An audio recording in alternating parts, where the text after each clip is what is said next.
നമുക്കൊപ്പം ഇപ്പോൾ Shri K P Fabian കൂടി ചേരുമെന്നാണ് ഞാൻ മനസ്സിലാക്കുന്നത്. ശ്രീ കെ പി ഫാബിയാൻ, കേൾക്കാമോ?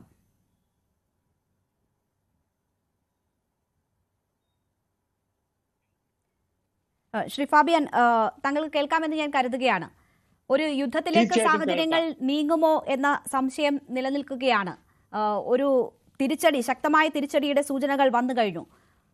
എന്താണ് പാകിസ്ഥാനിലെ ആഭ്യന്തര സാഹചര്യങ്ങളെന്ന് നമുക്കറിയാം. ഒരു യുദ്ധം താങ്ങാനുള്ള ശേഷി പാകിസ്ഥാനെ സംബന്ധിച്ചുണ്ടോ എന്നത് സംശയമാണ്. നമ്മുടെ ഈ ചർച്ചയിൽ അതൊക്കെ ഉയർന്നു വന്ന വിഷയങ്ങളാണ്. മാത്രവുമല്ല, അന്താരാഷ്ട്ര തലത്തിൽ നോക്കിയാൽ വാണിജ്യ യുദ്ധത്തിലല്ലാതെ മറ്റ് യുദ്ധങ്ങൾക്ക് താല്പര്യമില്ലാത്ത നിലയാണ് അമേരിക്കൻ പ്രസിഡന്റ് ഡൊണാൾഡ് ട്രംപ് സ്വീകരിക്കുന്നത്. ഇപ്പോഴത്തെ സാഹചര്യത്തിൽ എന്താണ് ആഗോള സാഹചര്യം? ഇന്ത്യയെ സംബന്ധിച്ച് ഒരു മിലിറ്ററി ആക്ഷനിലേക്ക് പോയാൽ ഇന്ത്യക്ക് പിന്തുണ ലഭിക്കാനുള്ള സാധ്യതകളുണ്ടോ? ഇന്ത്യ അതിന് തുനിയുമോ? താങ്കൾ എങ്ങനെ കരുതുന്നു അതിന്റെ സാധ്യതകളെ? 2 മിനിറ്റിൽ. എൻ്റെ അഭിപ്രായത്തിൽ ഇത് വളരെ ഇമോഷണൽ ആയിട്ടുള്ള ഒരു ഇഷ്യൂ ആണ്.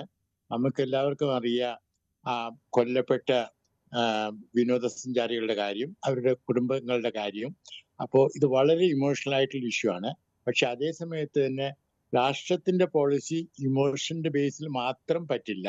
അത് രാഷ്ട്രത്തിന്റെ താല്പര്യങ്ങള്, ദീർഘകാല താല്പര്യങ്ങളുടെ അടിസ്ഥാനത്തിൽ വേണം. അതൊന്ന്.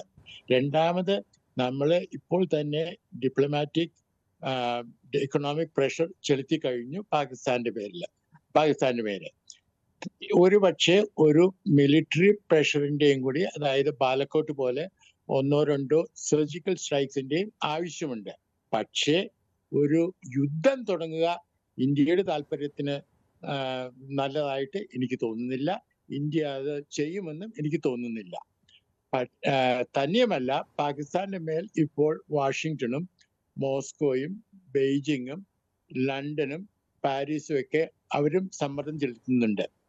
ഇന്ത്യ ഇൻഡസ് വാട്ടർ ട്രീറ്റിയിൽ നിന്ന് അത് മരവിപ്പിച്ചു വെച്ചു. പക്ഷെ ഇന്ത്യ അതിൽ നിന്ന് പിന്മാറിയിട്ടില്ല.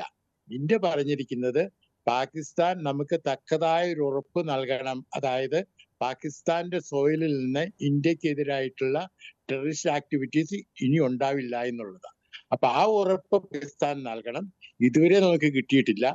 ഈ സമ്മർദ്ദത്തിന്റെ കാരണം, നമ്മുടെ ആക്ഷൻസിന്റെ കാരണം പാകിസ്ഥാൻ ആ ഉറപ്പ് നൽകുമെന്ന് നമുക്ക് ആഗ്രഹിക്കാം. പക്ഷെ ഒരു യുദ്ധം നമുക്ക് ഇന്ത്യക്ക് നല്ലതല്ല, പാകിസ്ഥാന് നല്ലതല്ല, ആർക്കും നല്ലതല്ല.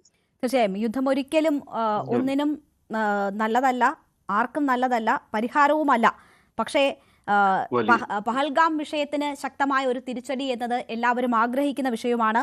നമ്മൾ ഇതേ വിഷയം പ്രേക്ഷകരുടെ പ്രതികരണത്തിനായി ഇന്ന് ചോദിച്ചിരുന്നു. ഭീകരാക്രമണത്തിന് പകരം ചോദിക്കാൻ യുദ്ധം അനിവാര്യമോ എന്നത്. പക്ഷേ അതിൽ 79% പേരും യുദ്ധം വേണം, യുദ്ധത്തിലൂടെ പാകിസ്ഥാന് മറുപടി നൽകണം എന്ന ഒരു അഭിപ്രായമാണ് പങ്കുവെക്കുന്നത്. വളരെ നന്ദി ചർച്ചയിൽ പങ്കെടുത്ത എല്ലാ അതിഥികൾക്കും.